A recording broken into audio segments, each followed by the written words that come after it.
Assalamualaikum warahmatullahi wabarakatuh. Okay, bertemu kita lagi di Chef Hamid Kitchen. Okay, kali ini saya ingin tunjukkan satu lagi, tapi bukan masakan ya.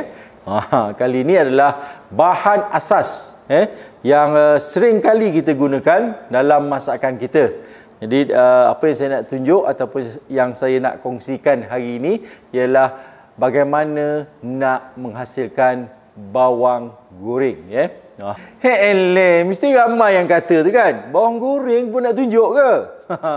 Tapi saya yakin dan pasti ramai sebenarnya yang tak tahu lagi teknik ataupun rahsia nak membuat bawang goreng yang sedap.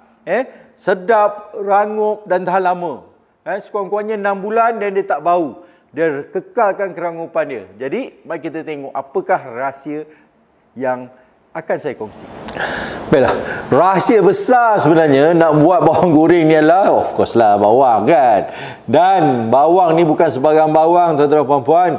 Untuk buat bawang goreng yang sedap dan rangup, kita perlukan bawang kecil ros. Bawang kecil ros ni macam mana rupa? Dia warna purple ni. Pekup daripada India. Harga dia memang mahal sedikit lah. Tapi inilah bawang ni yang menyebabkan bawang goreng kita akan jadi rangup, wangi. Kalau menggunakan bawang lain dia banyak air, yang ni dia kurang air. Tapi aroma dia sangat kuat. Itu bawang ros India. Boleh cari kat kedai. Harga dia dalam berubah-ubah. Kadang RM5, RM6, ada setengah tempat sampai RM8. Jadi begitu. Satu lagi saya secara peribadi untuk buat bawang goreng, saya suka campurkan dengan sedikit bawang putih sebenarnya. Berapa banyak kita nak campur? Saya campur dalam 10% aja. Maksudnya, kalau ni 1 kilo, ni 100 gram. Kalau ni 2 kilo, 200 gram. Ni bawang ni semua ni adalah 2,5 kilo. Jadi saya gunakan 250 gram. Dan satu lagi bahan yang untuk menyebabkan dia kekal rangup selamanya adalah tepung beras. Tepung beras. Berapa banyak? Sikit saja. Nanti saya akan tunjuk berapa banyak kuantiti untuk kita letak. Jadi, yang ni kita letak dulu. Dan sekarang ni saya nak tunjuk. Kita boleh hiris ataupun kita boleh menggunakan mesin. Sini saya campurkan je di sini. Dan kalau nak mudah, sekali lagi saya menggunakan mesin chopper ataupun fruit processor daripada Panasonic ni. Dan saya menggunakan mata pemotong yang ini. Mata pemotong. Dan kita lock. Dan kita boleh on di sini. Dan terus kita masukkan bawang-bawang kita. Bismillahirrahmanirrahim. Alright. Tak payah potong bawang-bawang ni Dan tak payah tekan. Saya biarkan je. Kalau kita tekan, irisan dia akan jadi tebal-tebal.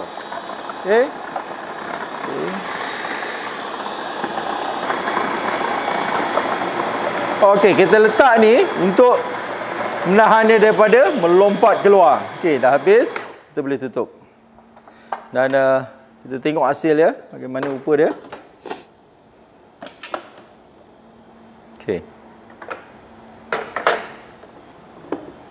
Inilah hasil Perhatikan tuan-tuan dan puan-puan.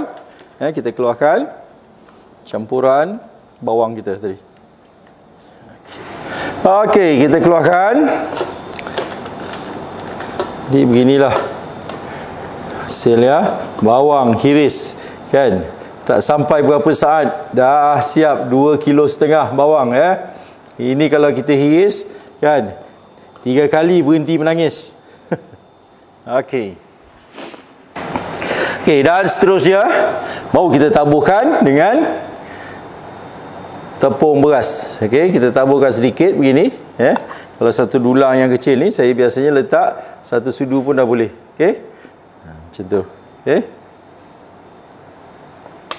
Dan kita gaul dia sedikit.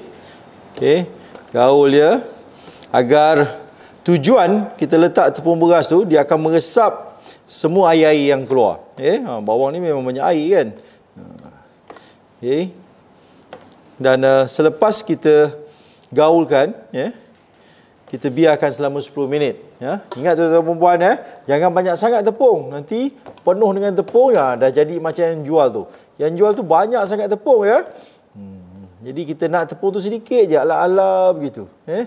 Dan lepas kita gaul ni, kita kena biarkan dia dalam 5 hingga 10 minit lah. Kalau banyak tu 10 minit agar dia kering sedikit dan bawang tu meresap semua tepung-tepung yang ada. Jadi sementara nak tunggu 10 minit tu, kita akan panaskan minyak.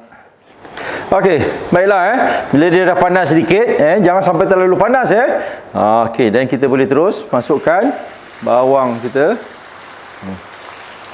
Dan kita kacau perlahan-lahan. Okey, kita memang tak nak api dia terlalu besar nanti dia hangus pula. Jadi kita kena masak dia dengan perlahan. Okey, dengan api yang sederhana saja. Okey. Ini yang dia perlukan sedikit kesabaran. Okey, kacau gitu dan biarkan. Lepas tu kita kacau lagi sekali-sekala Okey kita kacau di tepi ni sekala dan kita teruskan menggoreng sampai dia warna keperangan saja Jangan sampai dia keemasan sedikit je perang, kekuningan lah. Senang cerita. Belum lagi ni belum garing lagi. Kita tengok dan teruskan mengacau. Baiklah, perhatikan tuan-tuan puan-puan, di tepi ni dia dah mula kekuningan dan kita kena selalu balikkan agar sekata dia punya masak Biasanya memang yang tepi ni dia lebih kuning daripada yang tengah. Dan kita kacau lagi. Ni dah tak lama lagi lah sebenarnya. Okey, kita kacau perlahan-lahan.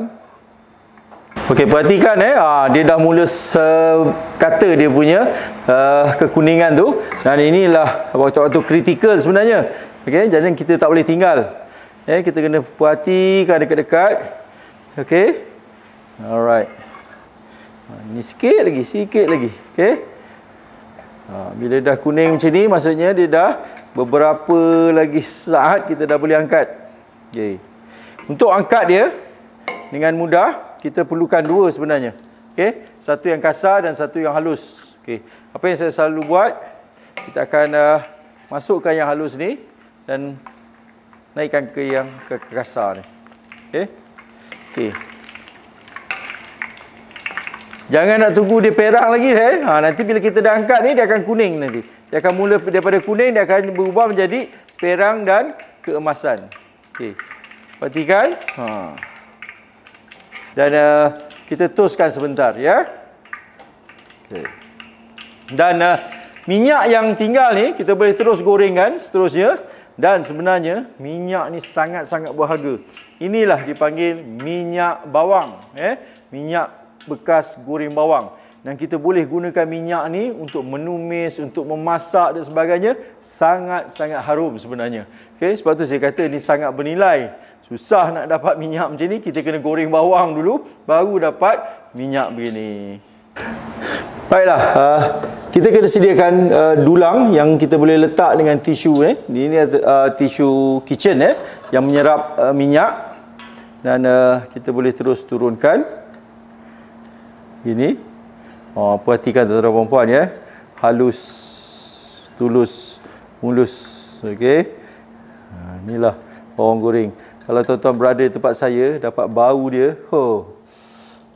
Ini adalah campuran bawang merah dan juga bawang putih. Dan kita biarkan je lah sampai dia sejuk. Lepas dah sejuk, masukkan dalam botol ke dalam bekas yang kedap udara.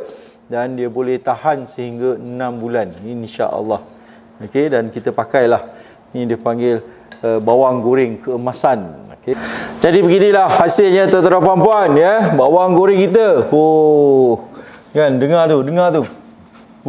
Ini belum lagi kan. Tunggu kalau dia dah sejuk nanti lagi dia rangup. Jadi kita boleh taburlah dekat atas sup ke kalau kita masak nasi-nasi kenduri tu, kita buat ni. Okey? Jadi inilah dia bawang goreng golden brown.